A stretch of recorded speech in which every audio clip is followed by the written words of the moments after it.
우리가 함께 살펴볼 하나님의 말씀 갈라디아서 5장 22절과 23절입니다. 갈라디아서 5장 22절과 23절 말씀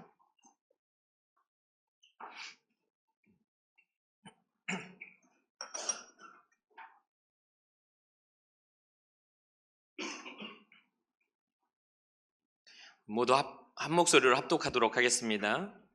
오직 성령의 열매는 사랑과 희락과 화평과 오래 참음과 자비와 양선과 충성과 온유와 절제니 이 같은 것을 금지할 법이 없느니라. 아멘. 올 한 해가 성령의 바람이 불어오는 교회라는 주제로 이렇게 표어로 한 해가 진행될 텐데, 한 해 52주, 그러니까 제가 설교를 하는 그런 시간 속에서 성령에 관한 것들로 가득 한번 채워보려고 합니다. 계속 똑같은 말만 듣고 바람 못 받으면, 성령의 바람 못 받으면 이제 내 책임 아닙니다. 어쨌든 어떻게 시작할까 고민하다가 좀 결론적인 것에서부터 출발을 해보자 라는 생각에서 성령의 열매, 가장 대표적인 성령의 열매를 다뤄보면서 성령님에 대해서 우리가 잘 알아야 할 뿐만 아니라 성령님께서 함께 하시는 사람은 어떤 모습인가 하는 것을 같이 묵상할 필요가 좀 있겠다 생각했습니다. 본문은 성령님의 역사로 나타나는 열매들을 잘 가르쳐주고 있습니다. 우리가 알다시피 9가지 열매들로 가르쳐주고 있죠.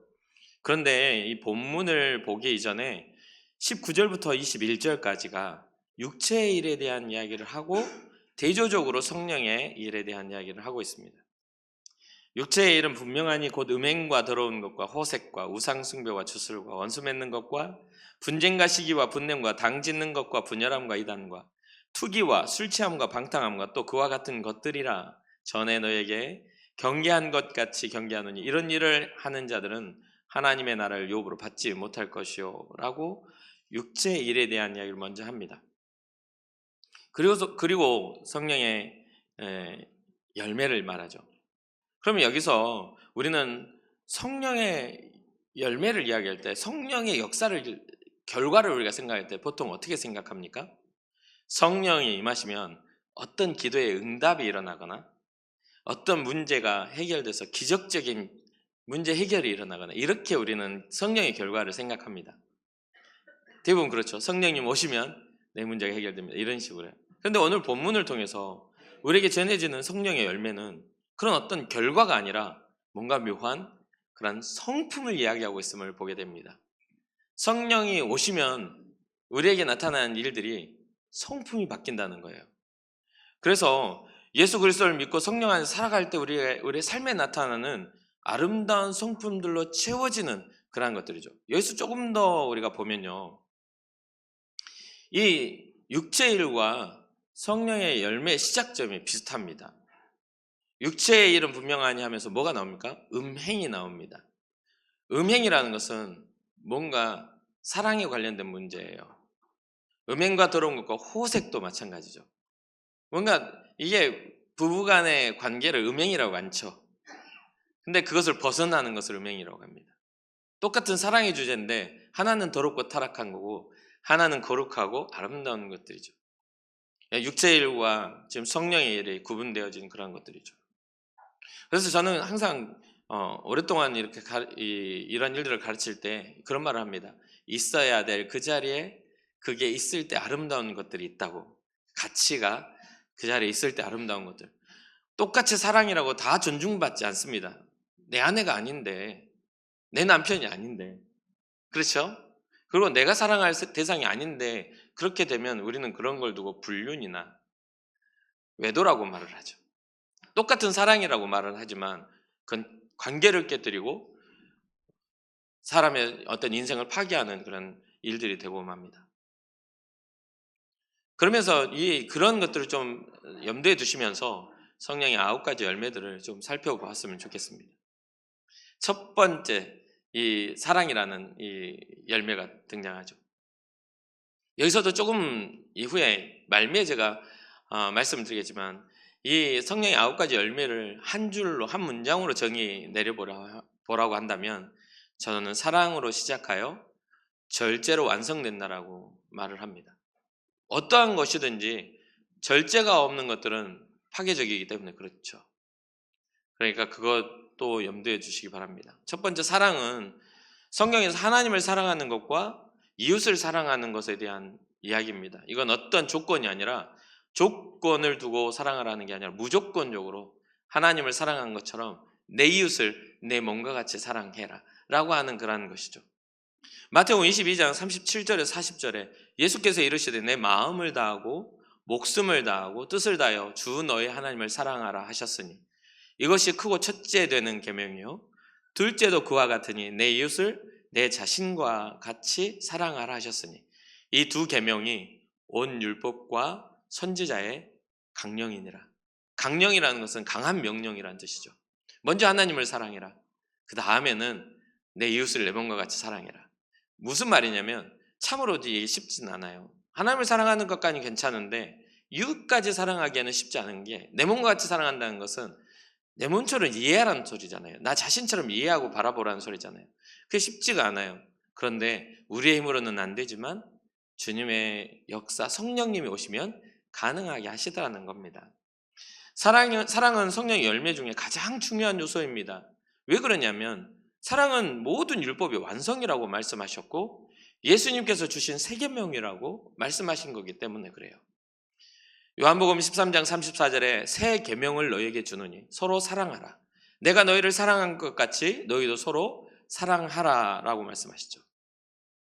또한 요한 1서 4장 8절을 보면 사랑하지 않는 자는 하나님을 알지 못한다고 말합니다. 그 이유가 뭡니까? 하나님은 사랑이시기 때문이라고 요한 1서 4장 8절은 얘기해요. 그러니까 하나님의 본질적인 가장 대표적인 본질이 사랑이시라는 겁니다. 그렇게 사랑하셨기 때문에 우리를 용서하시려고 하고 사랑하셨기 때문에 우리의 모든 죄로 말미암아 멸망받을 우리를 기다리고 회개케 되기까지 주님은 인내하고 계신다는 거죠. 그게 본질적인 부분입니다. 또한 사랑이 있어야 성령의 은사가 온전해진다라고도 고린도전서 13장에 말하죠. 너희가 사람의 방언도 천사의 말을 한다 할지라도 사랑이 없으면 울리는 꽹과리, 시끄러운 꽹과리가 되고 산을 옮길 만한 믿음이 있다 할지라도 사랑이 없으면 아무것도 아니라고.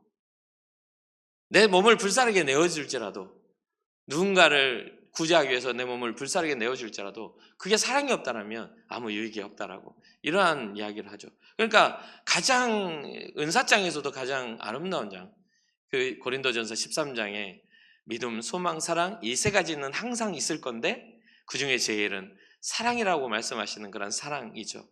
그래서 성령의 역사로 나타나는 가장 첫 번째 특징은 사랑하는 겁니다. 그것은 단순하게 육체적인 사랑이 아니라 아가페, 하나님의 사랑으로 세상을 바라보기 시작하는 것이죠. 그래서 이 사랑을 해석하기 위해서 저는 그런 이야기를 했습니다. 주님이, 제 아내에게 결혼 전에 주님이 질투할 사랑을 하지 말자. 우리와 우리의 사이 속에 예수 그리스도의 그 사랑을 깊이 있는 그 은혜의 사랑을 함께 하자라는 그런 이야기를 했던 기억이 납니다.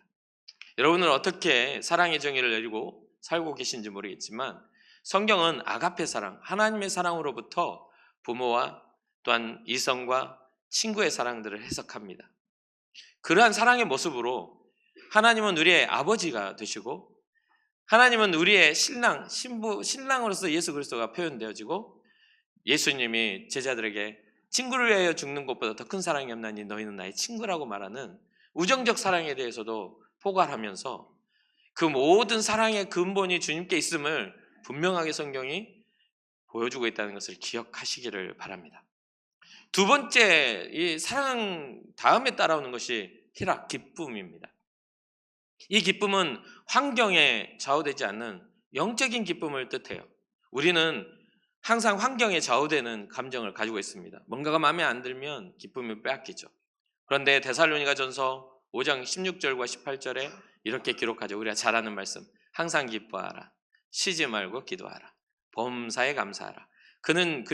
이는 그리스도 예수 안에서 너희를 향하신 하나님의 뜻이니라 라고 하는 항상 기쁨에 대한 이야기를 합니다. 사실 그렇습니다. 우리가 살아가면서 저도 그랬던 것 같고 제가 주님을 만났을 때의 고백이 제가 주님을 사랑합니다라는 그 사랑하지 못했던 시간에 대한 그런 괴로움도 미안함도 있었지만 주님 앞에 주님의 사랑을 깨달은 감격도 굉장히 컸던 것 같아요. 주님의 사랑을 알지 못했던 때에 나의 시선과 관심사가 주님이 아닌 것들이 많았는데, 주님을 알고 주님의 사랑을 깨달은 후에는 나의 시선과 관심사 안에 주님의 원하시는 뜻이 있는가를 이렇게 살펴볼 수 있는 눈이 생겨나더라는 거죠.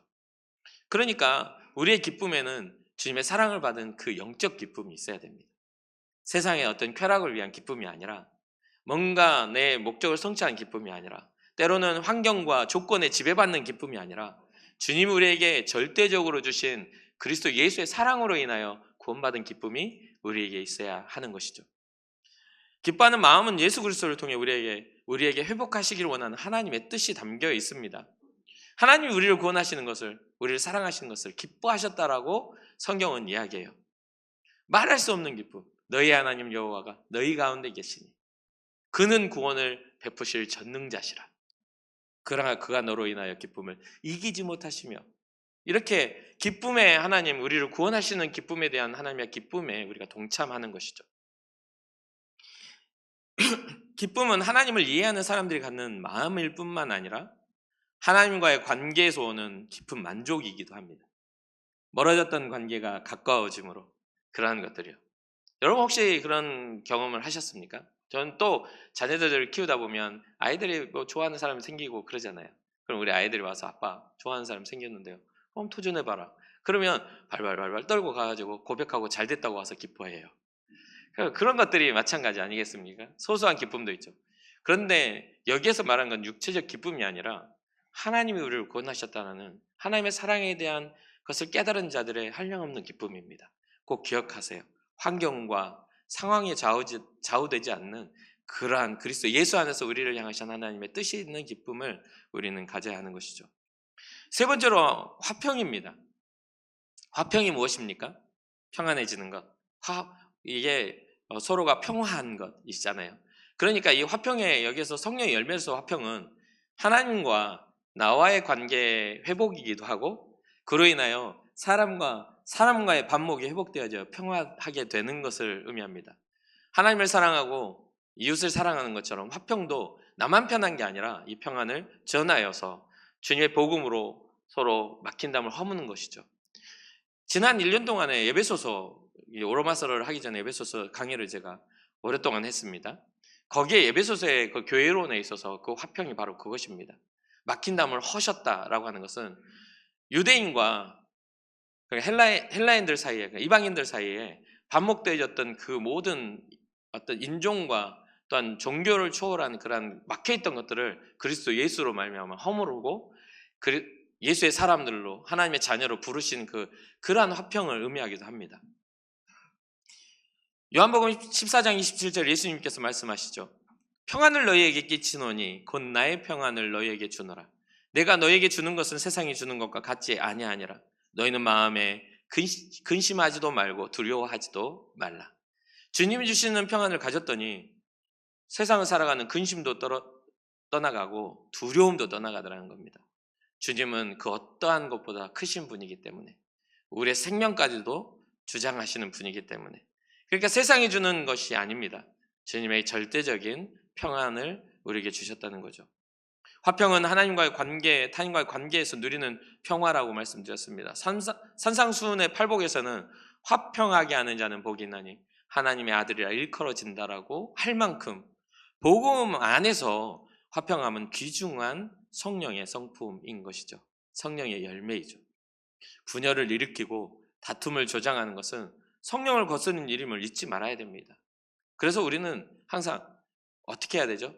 그 분열을 일으키고 다툼을 일으키는 곳에서 벗어나 우리는 평안할 수 있는 자리로, 우리가 하나님의 자리로 우리는 와야 되는데, 그 자리가 어디일까요?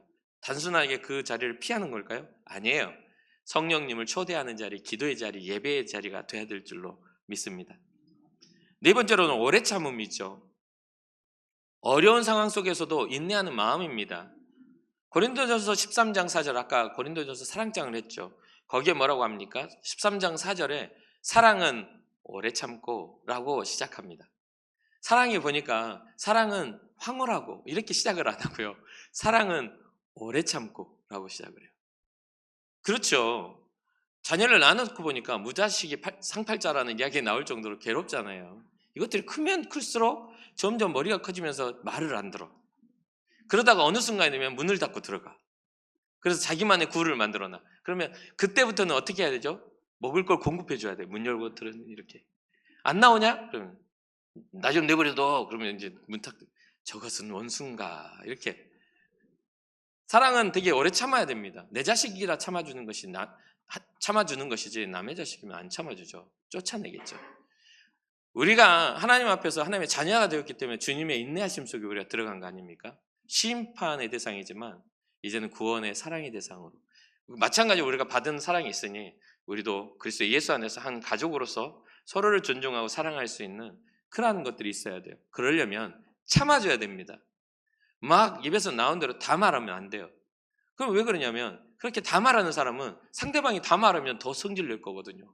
원래 그렇더라고요. 그러면서 하는 말이 있어요. 나는 원래 그래. 세상에 그렇지 않은 사람이 어디 있겠어요. 들이받아서 좋을 사람은 아무도 없어요. 그럴 때 우리는 성령의 열매로서 견디고 참아줘야 됩니다.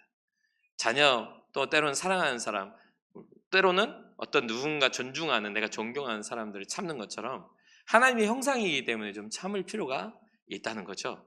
이게 우리가 가져야 할 그리스도의 예수의 사람의 성품이기도 해요. 우리 주님은 십자가 위에서도 참으셨습니다. 우리 주님은 고난 중에도 참으셨고 우리 주님은 제자의 배신 가운데서도 참으셨죠.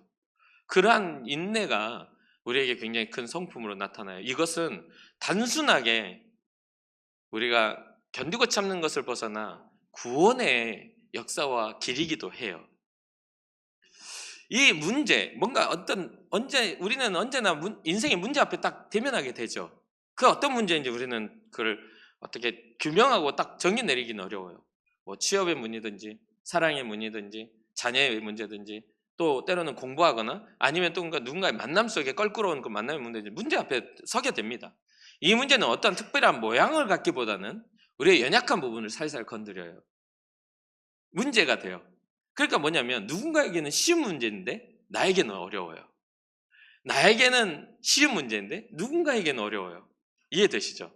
그러니까 우리가 흔히 상처를 입히는 건요. 그것도 못해? 하면 상처가 입어요. 아이고 힘들었겠네. 이 한마디면 될 일인데 똑바로 해. 이렇게 세상 병신같이 살아. 이렇게 하면 상처받죠. 웃으면서 아유 진짜 저것은 꼭 병신같이 살고 있어. 웃으면서 말한다고 좋은 말은 아니잖아요.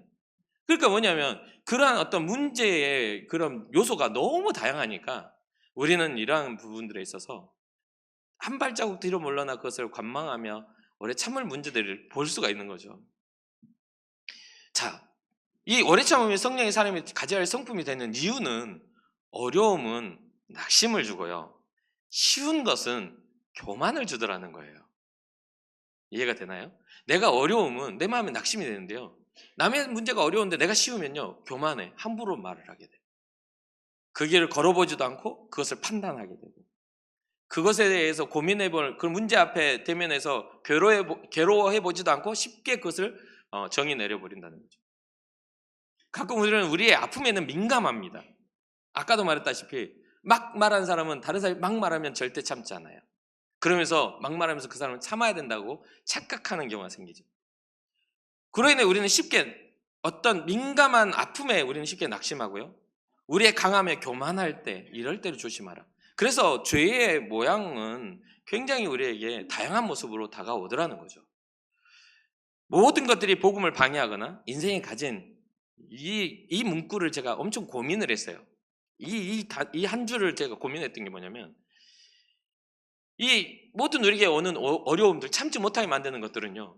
우리 인생의 가치 여러분 모두가 저도 가지고 있는 가치를 훼손시켜요. 참지 못할 때 무너지게 되더라고. 훼손이 돼요. 그리고 사람이 가진 가치를 상실하게 만든다는 겁니다. 이게 자꾸만 뭔가 서로의 그런 어떤 부족함들이 부딪히고 참지 못했을 때는 분열이 일어나고 다툼이 일어나고 어떤 분쟁이 일어난단 말이에요. 그럴 때마다 모두가 서로를 상처 입히면서 가치 훼손이 일어나요. 그러니까 그게 누군가 승리자가 된 게 아니라 같이 싸우면서 점점 바닥으로 이렇게 떨어지는 것들을 보게 된다는 거죠. 그게 자신이 되었던 타인이 되었단 말이죠. 그래서 오래 참음은 참으로 복음을 가진 성도가 가져야 할 성품이다. 복음을 위하여 견디고 그를 살리기 위하여 한 번 참았을 때 상실되었던 영혼이 주께 돌아오는 기회를 얻게 된다. 그래서 성경이 그런 말을 합니다. 징계할 것이 있거든 온유함으로 경책하라. 뭔가 징계할 일이 생겨도요, 온유함으로 가볍게 해. 언제 그가 하나님을 아버지라 부를지 아무도 알지 못함이라. 회개하고 돌아오게 될지 모르기 때문에 우리가 매정을 팍 쳐버리면 그는 돌아올 길이 없다는 겁니다. 그런 부분들에서 참을 필요가 있는 것이죠. 그 다음 5번째 자비입니다. 타인을 향한 연민과 긍휼의 마음이에요. 에베소서 2장 4절 보면 긍휼에 풍성하신 하나님이 우리를 사랑하신 그 큰 사랑을 인하여 라고 말합니다. 긍휼이 풍성하시니까 그 큰 사랑으로 인하여 우리를 긍휼하게 여기신다. 죄로 인해 멸망받고 죽을 수밖에 없는 우리를 불쌍히 여기셨기 때문에 자기 아들 독생자를 보내주셔서 구원의 길을 열어주신 거죠.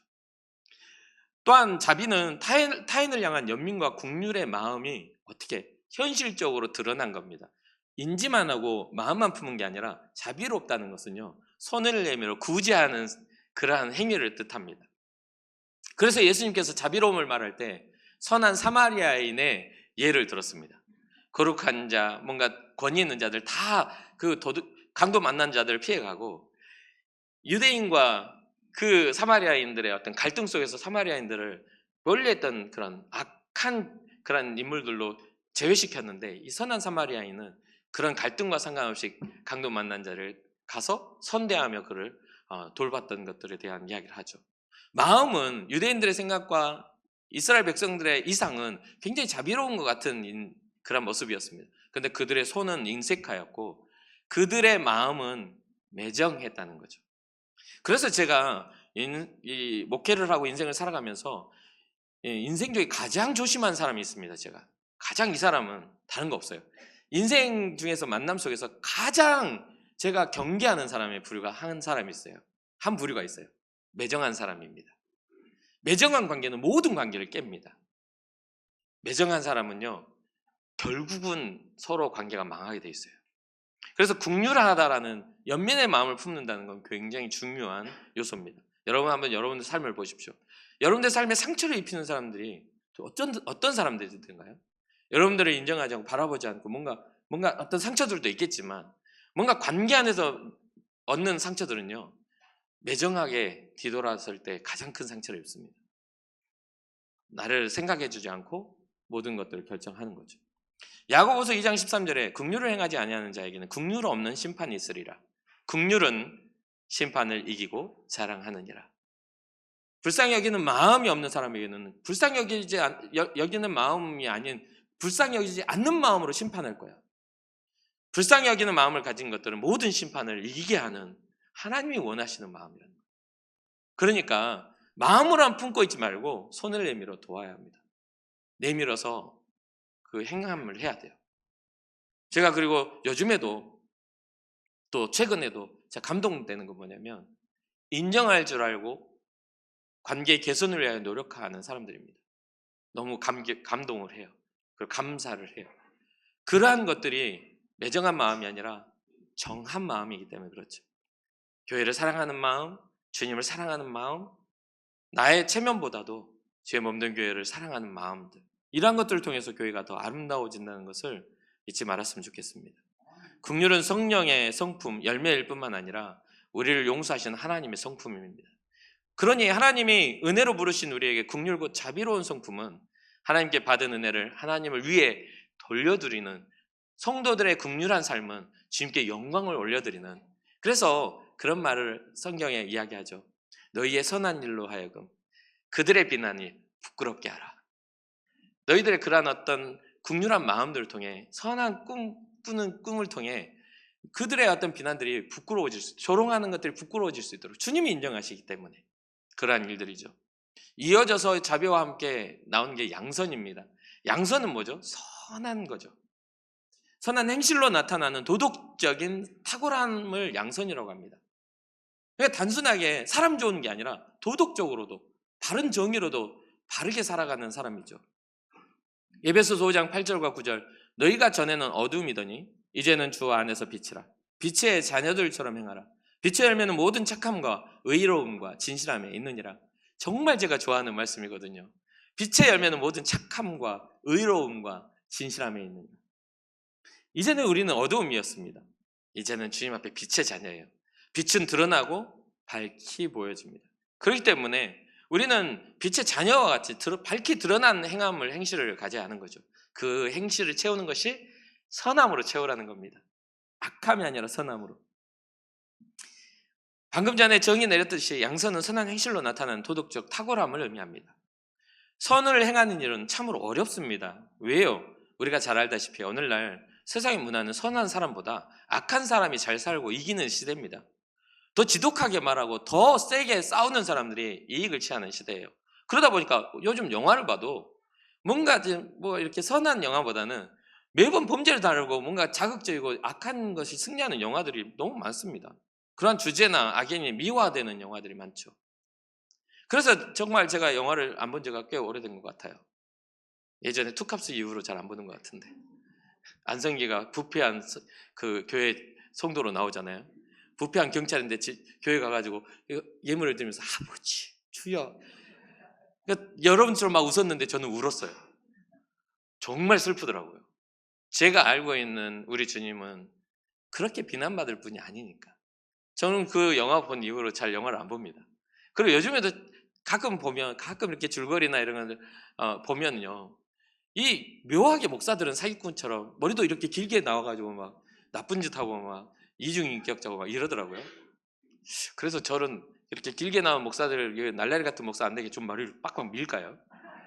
그러면 좀 경건해 보이려나? 아무튼 그렇게 묘사됩니다. 그리고 다 세상의 평가도요, 뭐는 기독교는 위선적이고 악의 축으로 묘사됩니다. 요즘 영화 다 그래요. 기독교를 좋게 묘사하는 영화가 없습니다. 그건 우리의 민낯이겠죠. 가슴 아프고 우리가 해야 될 일이에요. 교회는 맨날 싸우고 다투고 이익 집단으로 이렇게 표현을 합니다. 여러분, 우리 교회 안에서 큰 이익 얻으신 분 있으십니까? 별로 없잖아요. 그런데도 그렇게 세상에서 비춰지나 봐요. 이것은 하나의 오해고 비난이고 조롱이라고 생각해요. 영적 전쟁이라고 생각합니다. 그러니 사랑하는 성도 여러분, 우리는 세상의 평가보다 하나님의 평가가 우선이 되게끔 선한 우리의 양심으로 주님의 선한 삶을 살았으면 좋겠습니다.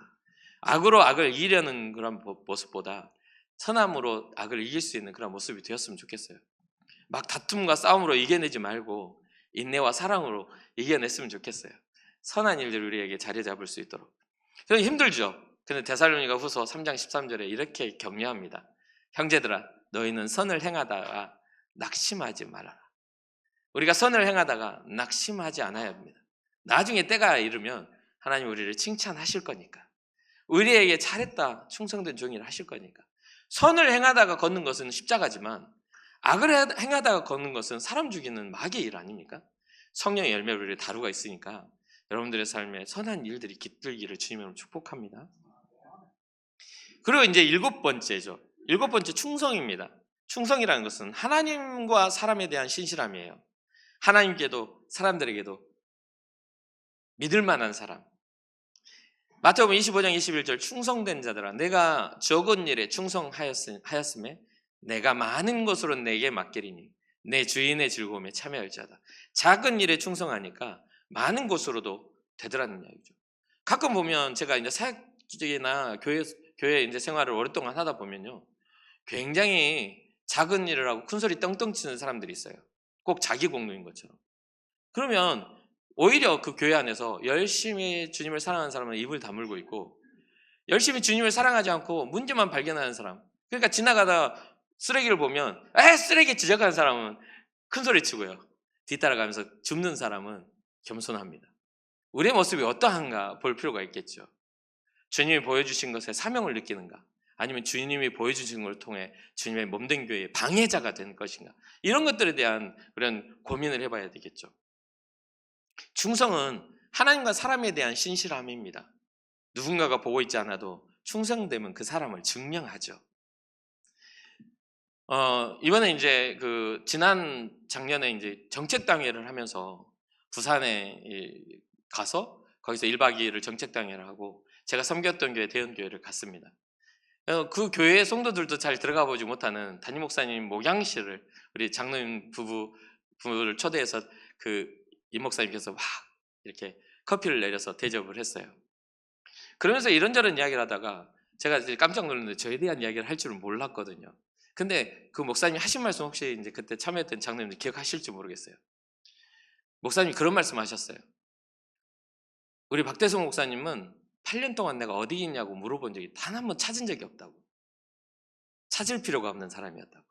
그런 이야기를 하셨어요. 그 말은 뭐냐면 그렇다고 연락을 안 했다는 소리가 아닙니다.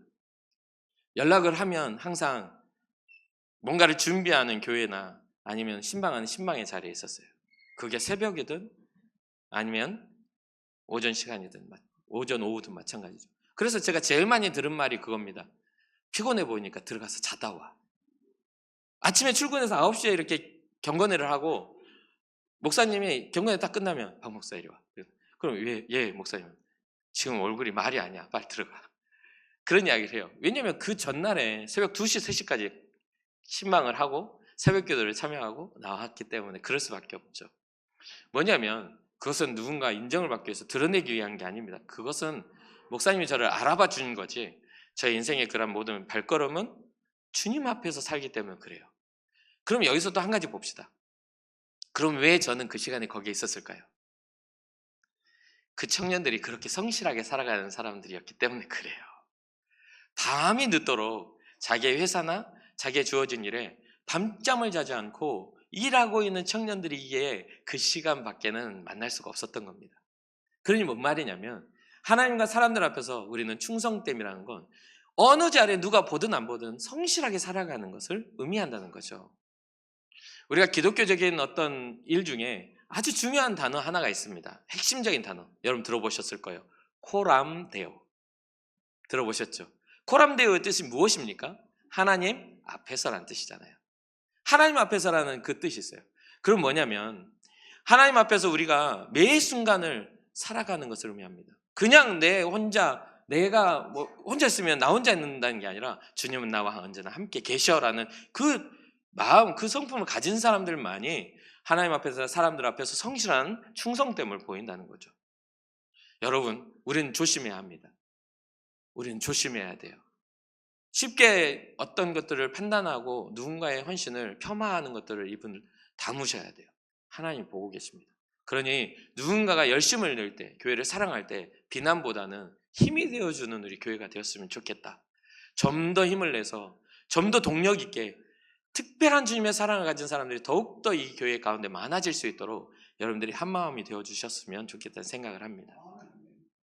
그렇게 되려면 이 충성된 마음에 원래 그렇잖아요.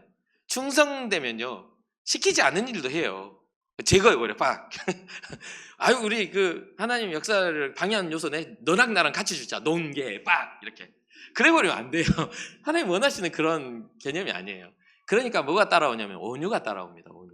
충성됨과 함께 뒤에 온유가 따라와요.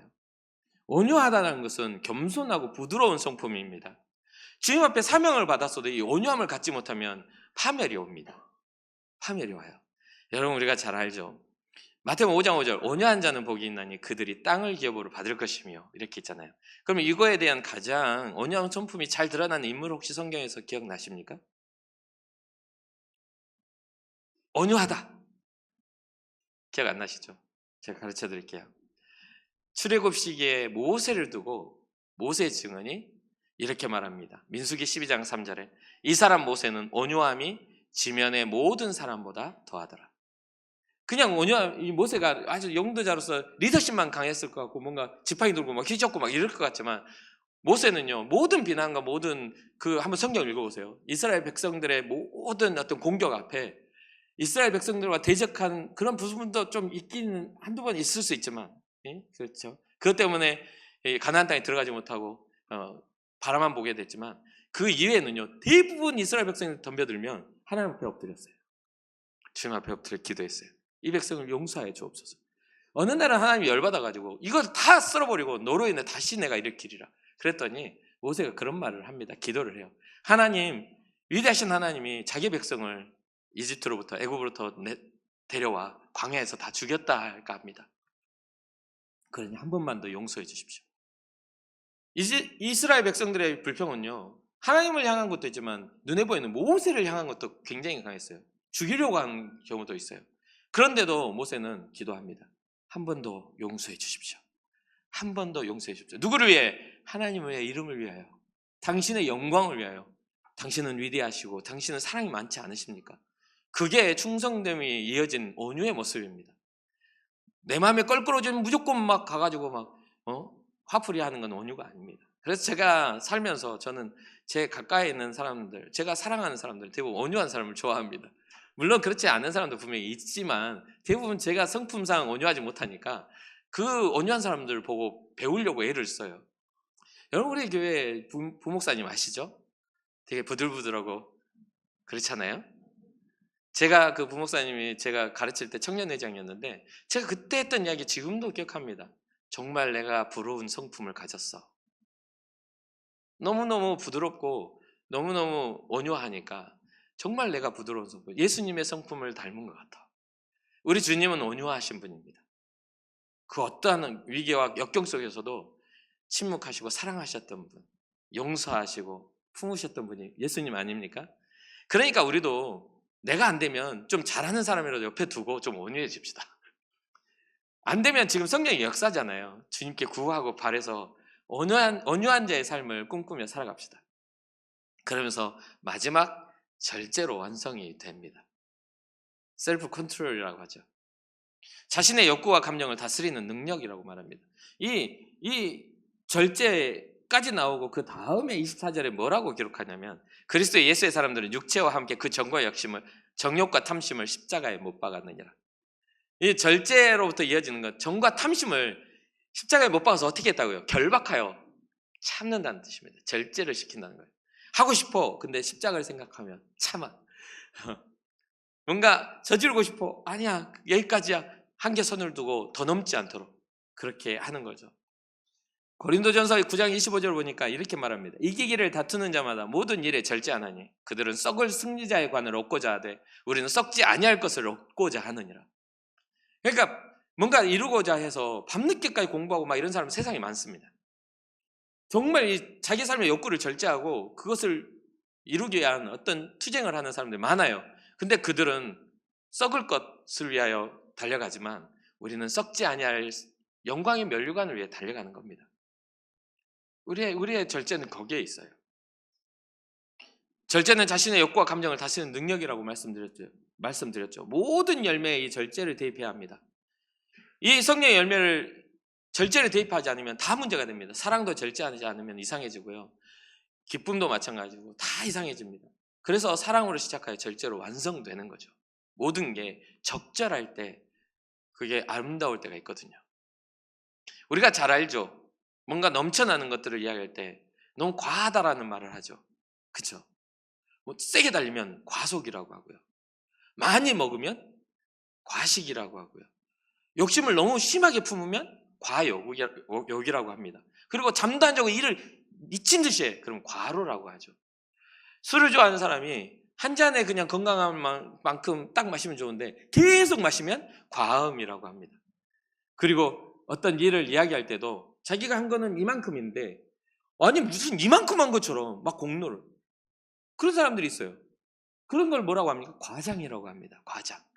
그러니까 과한 것들은 아니하면 못할 때가 있죠. 과유불급이라고요. 그래서 사랑하는 성도 여러분, 절제는 바로 이런 과한 것들을 아름답게 만들어주는, 이렇게 어떤 과하게 영적 다이어트가 안 돼 있는 사람들을 영적 다이어트를 시켜서 아름다운 절제는 아름답게 만들어주는 그러한 것임을 잊지 마시고 하나님 앞에서 항상 과하지 않도록 조심하는 우리의 모습이 되었으면 좋겠습니다. 마지막 마무리를 맺겠습니다. 성령의 열매를 맺는 삶에 위해서, 이 열매를 맺기 위해서는 먼저 우리는 예수님을 믿어야 됩니다. 예수님을 믿을 때 성령을 선물로 주세요. 이게 믿음의 법칙입니다. 예수님을 믿고 성령의 충만한 삶을 우리가 살아가면, 그러려면 어떻게 해야 돼요?